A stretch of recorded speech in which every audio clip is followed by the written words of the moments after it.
Adanya kasus kecelakaan kerja di Jepang terhadap TKI asal Palembang, Disnaker Trans Sumsel minta pemberi kerja luar negeri agar selalu memberikan pelatihan kepada TKI sehingga keselamatan kerja dapat diutamakan. Adanya kecelakaan kerja di Jepang yang melibatkan tenaga kerja Indonesia atau TKI asal Palembang, Disnaker Trans Sumsel akan melakukan pengawasan terhadap TKI yang melakukan kerja di luar negeri. Menurut PLT Kepala Dinas Tenaga Kerja dan Transmigrasi Provinsi Sumatera Selatan Edward Chandra, mengatakan setiap calon tenaga kerja Indonesia yang akan bekerja di luar negeri telah dilakukan pelatihan, sehingga setiap TKI yang bekerja di luar negeri dihimbau untuk selalu mengutamakan keselamatan dalam bekerja. Selain itu, Edward juga menghimbau kepada pemberi kerja pekerjaan migran agar selalu memperhatikan keselamatan kerja bagi TKI dan peserta magang ke luar negeri.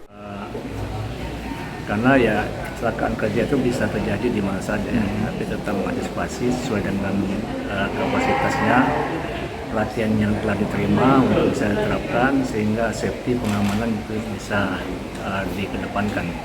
Dan kita juga menghimbau kepada yang memutus untuk magang tadi juga untuk memperhatikan keselamatan para pesertanya, kemudian juga pemberi kerja juga untuk memperhatikan keselamatan para pekerja.